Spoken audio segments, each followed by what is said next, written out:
Payg'ambar sallallohu alayhi va sallam aytadiki, kimiki bir musulmon, qaysiki bir musulmon bir yaxshilik qilishlikni qalbiga tuysa-yu, ammo uni bajara olmasa, xuddi shu yaxshilikni mukammal bajargandek uning zimmasiga savob yoziladi. Hadis shariflar.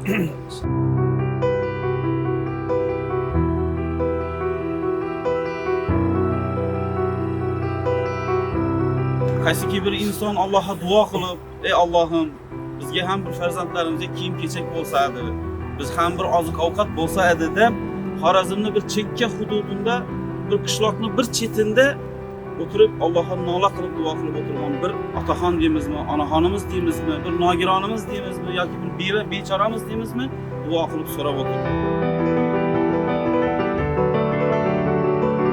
Alloh tabaraka va taolo qilayotgan mana bu xayrli ishlaringizda Alloh ham muvaffaq etsin. Bir duo qilsak, asosan tarqalsin.